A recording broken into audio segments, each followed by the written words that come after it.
Guyana's opposition party calls for international sanctions against the government over delay in holding elections. Our top story in Caribbean Newsline for Thursday, February 14. From the CMC Center in Bridgetown, I'm Ricardo Roberts. Good evening. Thanks for joining us. Guyana's main opposition People's Progressive Party, the PPP, says it will ask the international community to impose sanctions on the government if fresh regional and general elections are not held in the country by March 19th. That's 90 days since the government lost a no-confidence motion, the deadline prescribed by the Constitution. The announcement by PPP General Secretary and Opposition Leader Barak Jagdeo comes on the heels of the Bar Council of the Guyana Bar Association urging the Guyana Elections Commission, GECOM, to be prepared to deliver the polls within the constitutional deadline. The lawyers are also calling for all entities to work together to avoid a constitutional crisis. GECOM has already ruled out elections being held in March, the other options now being in July or December. Now, Jagdeo told a news conference on Thursday that he has no date in mind outside March 19th.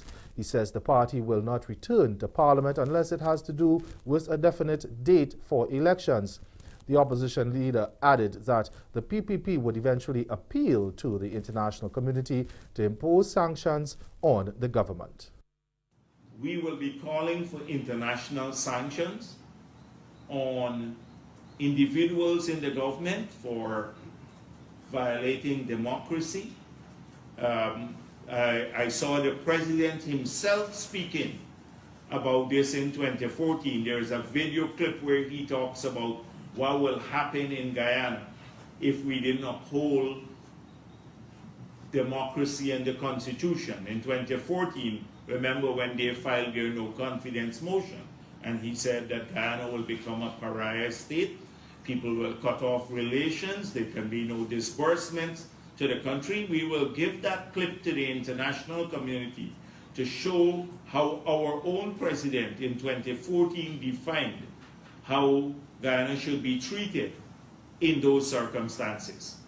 They are pushing us into a situation where this country could be harmed, people's livelihoods. Already it's very hard for people to earn a living, to make a living, and they're just exposing us to more hardships. The government has filed an appeal against the High Court ruling last month that indicated the motion of no confidence was valid. The court also refused to provide a conservatory order staying the elections. Now, Jagdeo says the PPP will not support any move by the government to extend the constitutional deadline regarding the polls. And he dismissed suggestions that the party could be viewed as being complicit in creating a constitutional crisis by insisting on the March 19th deadline. So they do nothing, they ignore the Constitution, and then come on March 19th and say, oh no, we want to avoid a constitutional crisis, so please let us extend the timeline. And in the extended period again, they would say, oh, we'll wait again. Something else will come up. So we have no choice now but to stick with March 19th, which is what the Constitution says. Meantime, one of the political parties in the coalition government is calling on GECOM to give a definitive pronouncement on when elections can be held. But even as it makes the call, the Alliance for Change, the AFC, says GECOM should not be bullied. The AFC says it just wants clarity on the way forward as far as the polls are concerned. Fariza Hanif of Newsroom Guyana reports. General Secretary of the AFC, Marlon Williams, wants GECOM to provide the nation with an update for the timeline of holding general and regional elections. He told a news conference at the party's Kitty Georgetown headquarters that a bipartisan approach by GECOM commissioners is needed to ensure that there is a solution. Williams claimed that there are sections of society that are inciting fear and prejudices on the basis that GECOM has not provided a sufficient solution or position on its readiness to go to the polls. As such, he urged the nation not to bully the Commission and to recognize the independence of GECOM. Out of abundance of caution to ensure that our society remains constantly growing in its democratic principles. We ask that every person within society recognizes the independence of GCOM, and we'd like to encourage it to remain that way. In its deliberations, we'd like to ensure that GCOM does not be bullied by anyone within society. He said the AFC wants to know exactly from GCOM the earliest they can produce a credible election. We in the Alliance for Change are interested in seeing house-to-house registrations. However, we will respect the decisions of GCOM once it gives a framework for the hosting of elections. So we encourage GCOM to, as soon as, provide a position on that. GCOM has already stated that it needs 148 days to run off general and regional elections, and any rush can produce undesirable consequences. Keith Lowenfield, the country's chief elections officer, had said the Secretariat has not commenced any work because it needs to be given the go-ahead by the Elections Commission, which is made up of the chairman, 3 commissioners from the governing coalition, and 3 commissioners from the opposition PPP.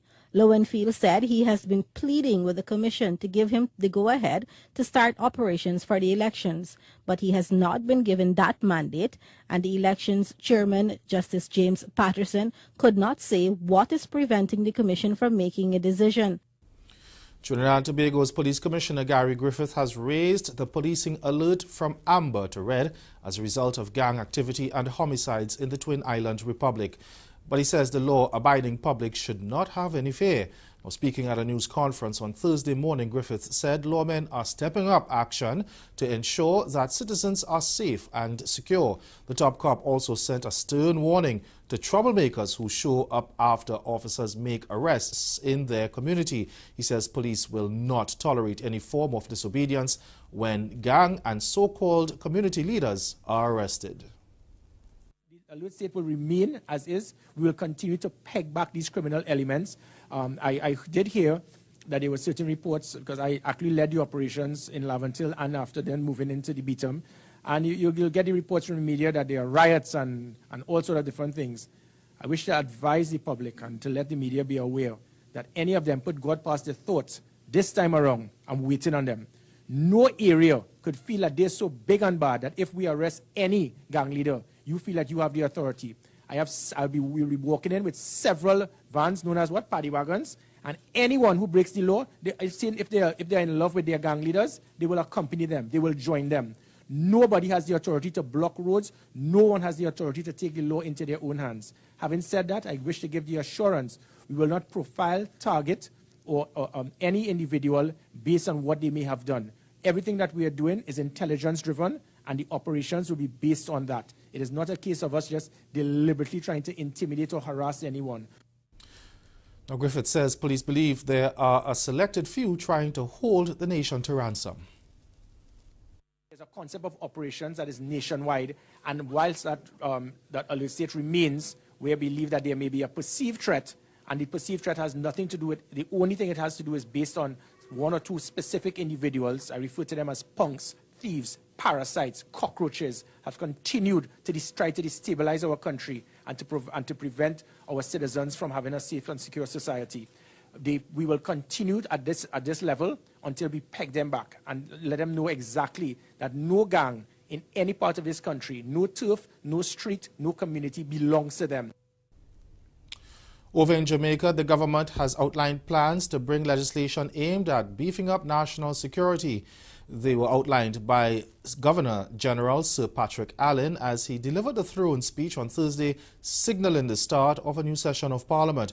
Sir Patrick said that in 2018, the government delivered on its commitment to institute stringent measures to disrupt criminal networks and protect the country's borders. And he said the work will continue this year as crime and violence continue to be the greatest threat to the peace of the nation. Addressing crime and violence is one of the most challenging tasks that require practical initiatives supported by robust legislative and policy frameworks. In this regard, to drive further security improvement, we require new legislation and/or amendments to existing legislation, including the Police Act. This will provide for the modernization and transformation of the Jamaica Constabulary Force. It is now ready for approval by Cabinet and will be tabled this year. The Governor General said the government also intends to table later this year the Enhanced Security Measures Act and the National Security Council Act and make amendments to the Criminal Justice Suppression of Criminal Organizations Act, the Firearms Act, and the Proceeds of Crime Act. Still in Jamaica, police have arrested a person of interest in connection with the murder of opposition parliamentarian Dr. Linville Broomfield. The man was held in Buff Bay, Portland on Wednesday, and investigators searched his home. Dr. Broomfield, the representative for Portland Eastern, was found dead with multiple stab wounds at his home in Hazley Gardens, Portland on February 2nd. Coming up in Caribbean Newsline, 2 regional countries on a new EU blacklist. The details after the break.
Trinidad and Tobago tourism. How you doing? I'm great. How are you? I'm extraordinarily well right now. Trinidad and Tobago tourism right here. You know, this is crazy, is this not? This is great, but the carnival in Trinidad is in February, and we want all Canadians to come down. There we go. I just get to know it, whining in average. Close to 30 Tobagonians are now Level 1 certified skilled workers in several vocational areas such as masonry and auto mechanics. They are graduates of the first cycle of the Construction Certification Training Program. Carlon Macmillan is one of them.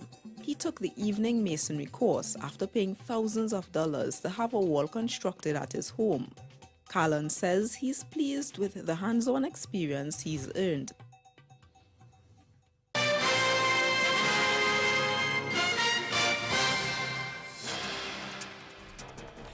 2 Caribbean countries have been included on a new list of countries that the European Union says are not compliant with anti-money laundering laws.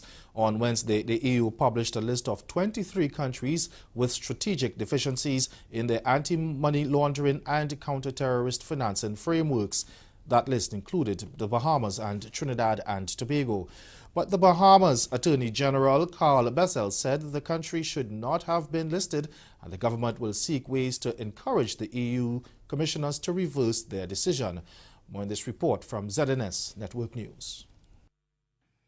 In the circumstances where the Bahamas has, since the implementation of the FATF action plan in October last year, been re-evaluated as being compliant or largely compliant with 30 of the FATF's 40 recommendations, A.G. Bethel says it's the view of the Bahamas that the listing by the College of Commissioners of the European Union is not a proportionate response.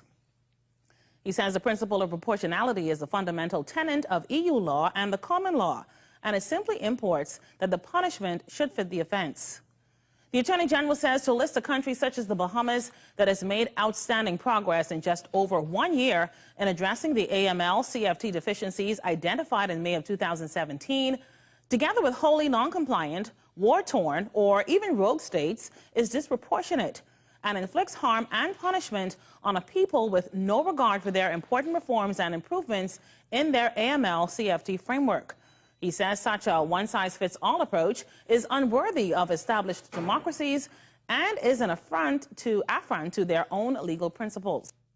Meanwhile, chairman of the Eastern Caribbean Currency Union, Grenada's Prime Minister Dr. Keith Mitchell, says he is pleased that no OECS member state was placed on the latest list, but he's confirmed that territories have been notified that they are being monitored by the EU to ensure they remain compliant. Mitchell added that Grenada has repealed several pieces of legislation that allowed for special concessions for international businesses, legislation that the EU said was unfair. The Caribbean Tourism Organization has welcomed news of an increase in intra-regional travel in 2018. According to the latest statistics released on Wednesday, intra-regional travel reached a record 2 million visits last year, representing a 5.3% increase over the previous period. Now, while the news is encouraging, CTO Secretary General Hugh Riley acknowledged that lowering costs would encourage Caribbean people to travel more throughout the region. He said the CTO continues to work with its member countries and airlines in that regard. For some of our member countries, intra-regional tourism is an incredibly important element. Some of our countries get a significant amount of their tourism from our neighbors within the Caribbean.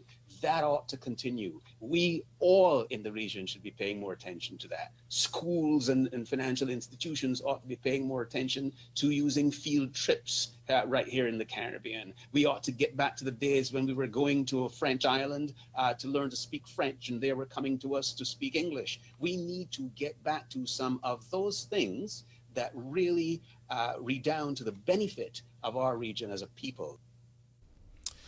And ahead in Newsline Sport, West Indies speedster Shannon Gabriel says sorry for comments that got him suspended for the 4 ODIs. Stay with us. Yeah, I see you dance, girl. I'm in a trance. You're making me lose my balance. How can I make you give me a chance? It's affecting my pride as a man. You're blowing my mind. You're blowing my mind. It's like so fine. Want you to be mine. No, not in time. And you're front of the line. Tiny whiny, tiny whiny, tiny whiny, tiny whiny. Give me a little bit wine on it. Just a little bit. Roll on it. Wiggle it, wiggle it, wiggle it. Don't jump up to this non-stop turn and twist. What up, it's your boy French Montana. It's me, Smokey Robinson. It's your boy David Doe. Hi, I'm Elme. This is Buju Banton, and I'll be performing live with the Shine Low Band in St. Kitts Music Festival. Don't miss the 23rd Annual St. Kitts Music Festival, June 26th to June 30th, 2019. Featuring Buju Banton, Smokey Robinson, Popcorn, and Elme. Also, Davido, French Montana, Fimba, Edwin Yearwood and Crossfire, Coco T, Skinny Fabulous, Shal Marshall, Charlie Black, Farmer Nappy, Nadia Batson, Infamous, New Vibes Band, and many, many more. It will be epic. It will be mind-blowing. It will be jaw-dropping. It will be awesome. The St. Kitts Music Festival, an experience like no other. For more information and to buy tickets, log on to www.stkittsmusicfestival.com. So I'm gonna put mine in the fridge for a couple hours and then I'll come back and show you guys how to cook it.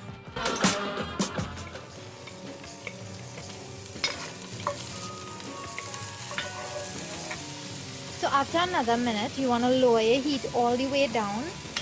Now we're gonna add the curry. Now it's just time to add your seasoned duck in there.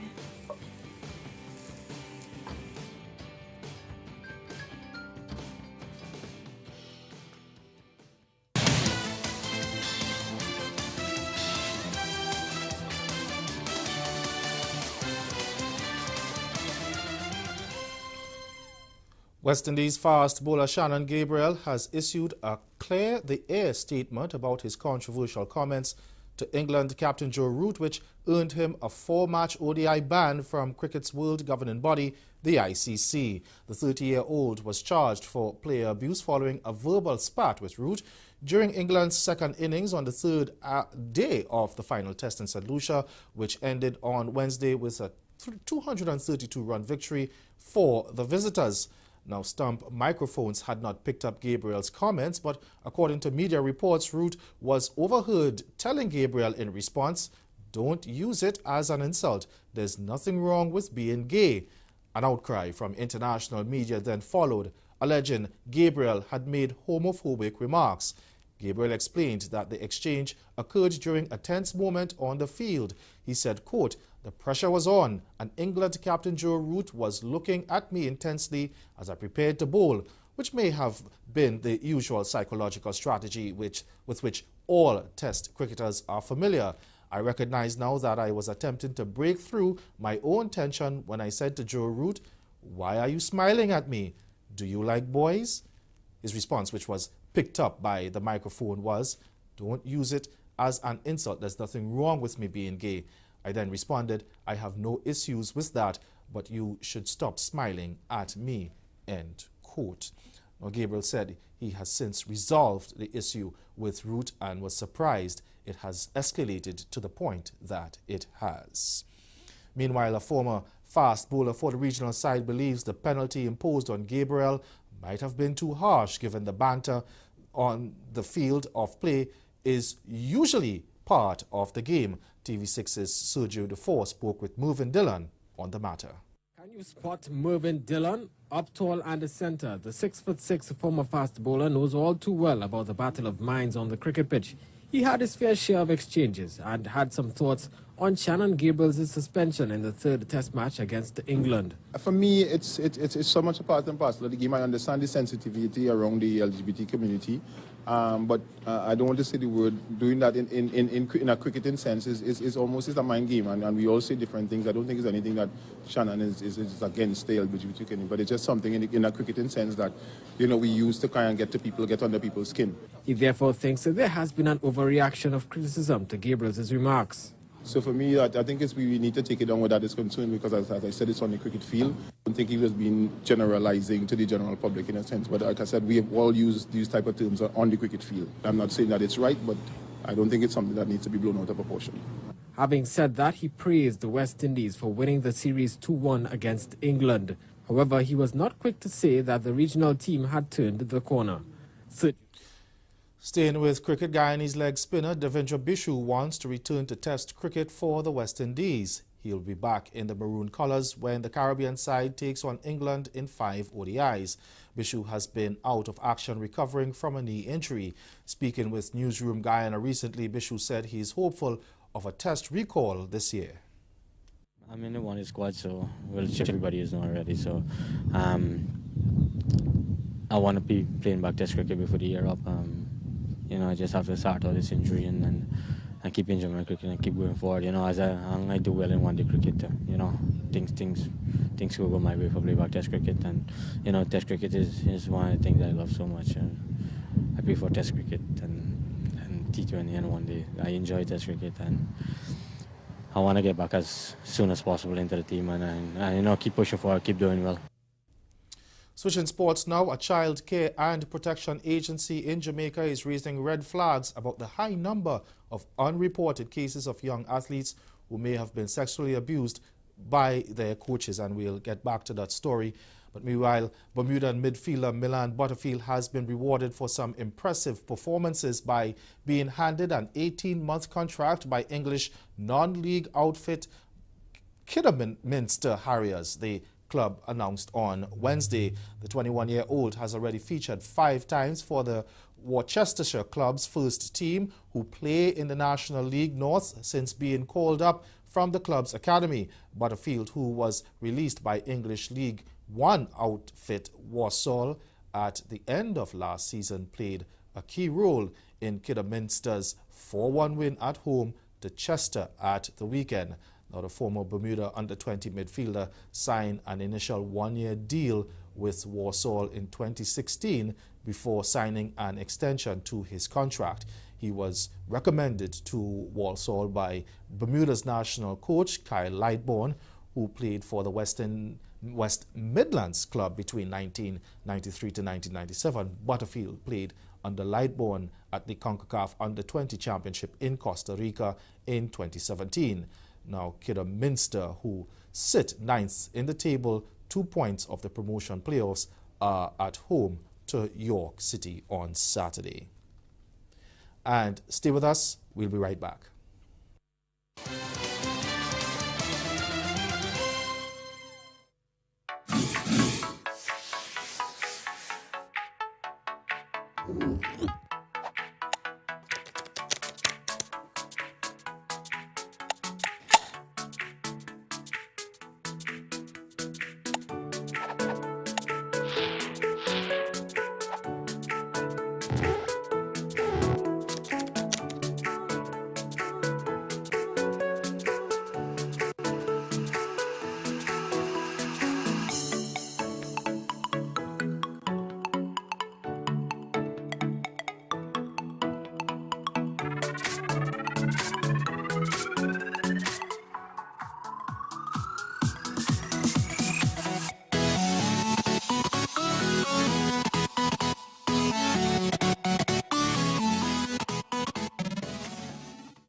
passion has always been education, and I have come to love wines and spirits, having spent over 12 years in it. As I say to persons all the time, working in wines and spirits, you work morning and evening. It's a 24-hour job. And so my 12 years is 24. And so having also traveled all over the world and seeing how bartenders and mixologists are revered, they are respected, I said, you know what, we can do it here in Jamaica as well.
Non-stop turn and twist. What up? It's your boy French Montana. It's me, Smokey Robinson. It's your boy David Doe. Hi, I'm Elme. This is Buju Banton, and I'll be performing live with the Shiloh Band in St. Kitts Music Festival. Don't miss the 23rd Annual St. Kitts Music Festival, June 26th to June 30th, 2019, featuring Buju Banton, Smokey Robinson, Popcorn, and Ella May. Also, Davido, French Montana, Fimba, Edwin Yearwood and Crossfire, Coco T, Skinny Fabulous, Shal Marshall, Charlie Black, Farmer Nappy, Nadia Batson, Infamous, New Vibes Band, and many, many more. It will be epic. It will be mind-blowing. It will be jaw-dropping. It will be awesome. The St. Kitts Music Festival, an experience like no other. For more information and to buy tickets, log on to www.stkitsmusicfestival.com. Again, the major developments of this day, Guyana's opposition party calls for international sanctions against the government if elections are not held by March 19th. And in sport, West Indies speedster Shannon Gabriel says sorry for comments that got him a 4-day ODI suspension.